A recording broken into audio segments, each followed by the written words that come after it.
നമസ്കാരം. വി.ഡി. ബിൻഡോയാണ്. പ്രിയമുള്ളവരെ, ഞാൻ ഈ വീഡിയോ ചെയ്യാൻ ആഗ്രഹിക്കുന്നത് പെൺകുട്ടികളെ വിവാഹം വിട്ടിട്ടുള്ള മാതാപിതാക്കൾക്ക് വേണ്ടിയിട്ടുള്ളതാണ്.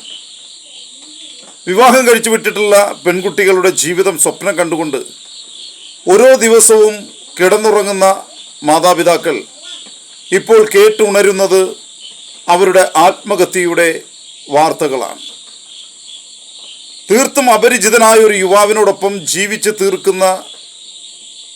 ജീവിച്ചു തീർക്കാൻ വിധിക്കപ്പെട്ടവളാണ് താൻ എന്ന ബോധ്യം അവൾക്കുണ്ടാകുമ്പോൾ അതിന് സാധ്യമല്ലാതെ വരുന്ന ഘട്ടത്തിൽ ഒരുപക്ഷെ ആത്മഹത്യയിൽ അഭയം തേടുന്നവരുടെ എണ്ണം ഇന്ന് വർദ്ധിച്ചു വന്നുകൊണ്ടിരിക്കുകയാണ്. നമുക്കറിയാം, പലവരെ നമുക്ക് ഉപദേശിച്ച് നേരെയാക്കാൻ വേണ്ടി സാധിക്കും.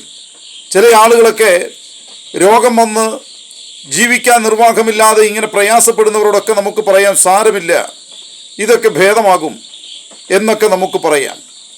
എന്നാൽ അപരിചിതനായ യുവാവിനോടൊപ്പം അപരിചിതമായൊരു വീട്ടിൽ ജീവിക്കാൻ നിർവാഹമില്ലാത്ത പല വൈതൃകങ്ങളുള്ള മനുഷ്യരോടൊപ്പം ജീവിക്കാൻ സാധ്യമല്ലെന്ന് തൻ്റെ മകൾ തങ്ങളെ വിളിച്ചു പറയുമ്പോൾ അവളോട് പിന്നെയും താലി കെട്ടിയ ആ ഒരു നൂലുണ്ടല്ലോ, താലി കെട്ടിയ ചരടിൻ്റെ മുകളിൽ ഒരു ജീവിതം, ഒരായുസ് മുഴുവൻ നീ ജീവിച്ചു തീർക്കൂ എന്ന് അവളോട് ഉപദേശിക്കാതെ അവളോട് ധൈര്യമായി തൻ്റെ വീട്ടിലേക്ക് വരൂ, നിനക്കിവിടെ ഒരു വീട് ഒരുങ്ങിയിട്ടുണ്ട് എന്ന് പറയാനുള്ള ചങ്കുറപ്പാണ് മാതാപിതാക്കൾ കാണിക്കേണ്ടത് എന്ന് പറയാൻ ഞാൻ ആഗ്രഹിക്കുകയാണ്.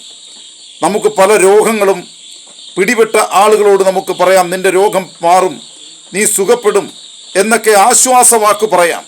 എന്നാൽ മാനസിക വ്യഥ അനുഭവിക്കുന്ന, മെൻ്റൽ ട്രോമയിലേക്ക് കടന്നുകൊണ്ടിരിക്കുന്ന, വിഷാദ രോഗത്തിന് അടിമപ്പെട്ടുകൊണ്ടിരിക്കുന്ന ഇത്തരം പെൺകുട്ടികളോട് ഒരു കാരണവശാലും നിങ്ങൾ പറയരുത്, മകളെ നീ അവിടെ തന്നെ അഡ്ജസ്റ്റ് ചെയ്ത് ജീവിക്കൂ എന്ന് നിങ്ങൾ പറയരുത്. നേരെ മറിച്ച് അവർ സമൂഹത്തിൽ ഒറ്റപ്പെടില്ല, അവർക്ക് സമൂഹത്തിൽ ധീരമായി ജീവിക്കാൻ സാധിക്കുമെന്ന പിൻബലം കൊടുത്തുകൊണ്ട് നിങ്ങൾ അവരെ നിങ്ങളുടെ വീടുകളിലേക്ക് തിരിച്ചു വിളിച്ചാൽ നിങ്ങളുടെ മക്കളെ നിങ്ങൾക്ക് ജീവനോടുകൂടി കിട്ടും എന്ന കാര്യത്തിൽ തർക്കമില്ല. അങ്ങനെ ലഭിക്കുന്നില്ലെങ്കിൽ അവൾ ആത്മഹത്യയിൽ അഭയം തേടിയാൽ നിങ്ങൾക്കറിയാം, നമ്മുടെയൊക്കെ വീട്ടിൽ ഇങ്ങനെയുള്ള സ്ഥിതിവിശേഷങ്ങൾ ഉണ്ടാകുമ്പോൾ നമ്മുടെയൊക്കെ വീടിൻ്റെ മുന്നിൽ നിന്ന്, ഉമ്മറത്ത് നിന്ന് മാറി പിന്നാമ്പുറത്ത് ചില ആളുകൾ പോയി മാറി നിന്നുകൊണ്ട് അവളുടെ അവിഹിതം പറഞ്ഞ് ചിരിക്കും, അതല്ലെങ്കിൽ അവർ മൂക്കത്ത് വിരൽ വെച്ച് നിൽക്കും. ഇതൊക്കെയാണ് സംഭവിക്കുക.